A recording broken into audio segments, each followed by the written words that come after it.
ICU బయట ఇటు సుమలత, అక్షిత, భువన ముగ్గురు మాట్లాడుకుంటూ ఉంటారు. అసలు లావుగా ఉన్నవాళ్ళు మనుషులే కాదన్నట్టుగా.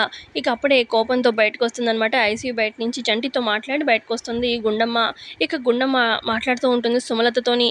"అసలు మీరు తల్లేనా? చంటికి తల్లేనా మీరు? అసలు మీరు ఒక తల్లిలా ఏమాత్రం బిహేవ్ చేయడం లేదు. మీ కొడుకేనండి బాగా ఒక ఐసీయూలో జాయిన్ అయింది. ప్రాణాపాయ స్థితిలో పాయిజన్ తాగి జాయిన్ అయితే ఇప్పుడు కూడా మీరు మీ కొడుకు పక్కన నించొని 4 మాటలు ధైర్యంగా ఏముందిలేరా పొరపాటున అన్నాను, ఏదో ఫ్లోలో కోపంలో అన్నాను అని చెప్పి అదంతా లైట్ తీసుకో అని చెప్పి కొంచెం ధైర్యంగా 4 మంచి మాటలు చెప్పాల్సింది పోయి ఇలా బయటికొచ్చి బాడీ షేపింగ్ మాటలు మాట్లాడుతున్నారేంటి? అసలు మీ దృష్టిలో లావుగా ఉన్న వాళ్ళు మనుషులే కాదా? ఏంటి వాళ్ళు చేసిన తప్పు? అసలు లావు ఉండడమే తప్పా? మీ దృష్టిలో ఇంకా ఎప్పుడు నైస్ పీస్ స్లిమ్‌గా ఉండాలా ఏంటి?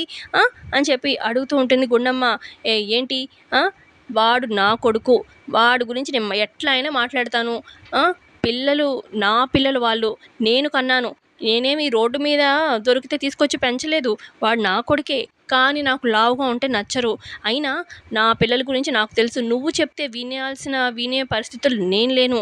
అయినా పిల్లల గురించి నువ్వు మాట్లాడతావేంటి? నువ్వు నాకు లెక్చర్ ఇస్తే నువ్వు చెప్పే మాటలు నేను వినాలా?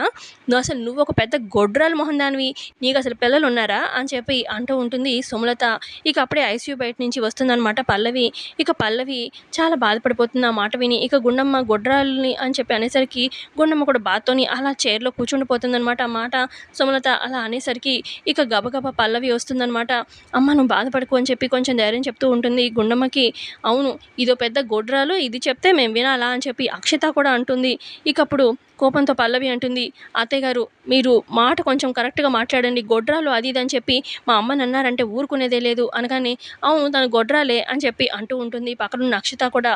ఇక అప్పుడు పల్లవి కోపంగా చూడు అక్షిత అత్తయ్య గారు నాకన్నా పెద్దవారు కాబట్టి పోన్లే ఏదో అన్నారు అని చెప్పి ఊరుకున్నాను. నువ్వు కూడా అదే మాట అంటున్నావు. నేను ఊరుకునే లేదు. చంప మీద ఒక్కటిచ్చానంటే పళ్ళన్నీ రాలిపోతాయి అని చెప్పి అంటూ ఉంటుంది పల్లవి. ఏంటి అంటాను? ఏంటి నువ్వు నన్ను ఏం చేస్తావేంటి? గొడ్రాలే ఆ గుండమ్మ అని చెప్పి అక్షిత అంటూ ఉంటే ఇక కోపంతో పల్లవి చంప మీద ఒక్కటిద్దామని చెప్పి చేతుతుందనమాట పల్లవి కొట్టడానికి. ఇక కరెక్ట్‌గా కొట్టే టైంకి అక్షిత పక్కకి తప్పుకోవడంతోని ఇక అక్కడే సుమలత ఉండడంతోని సుమలత చెంప మీద పడుతుందనమాట చెంప షాట్. ఇక సుమలత చెంప పట్టుకొని చూస్తూ ఉంటుంది. ఒక్కసారిగా ఇటు గుండమ్మ కూడా షాక్ అవుతుంది. అక్షిత అలాగే అక్కడున్న భువన షాక్ అయిపోతారు. పల్లవి కూడా షాక్ అవుతుంది. అసలు యాక్చువల్‌గా కొట్టాలనుకుంది అక్షితని. కానీ పొరపాటున సుమలతకి తగులుతుంది. ఇక ఏంటి అత్తయ్య గారిని పట్టుకొని కొట్టావా అని చెప్పి ఇటు షాకింగ్‌గా చూస్తూ ఉంటుందనమాట అక్షిత.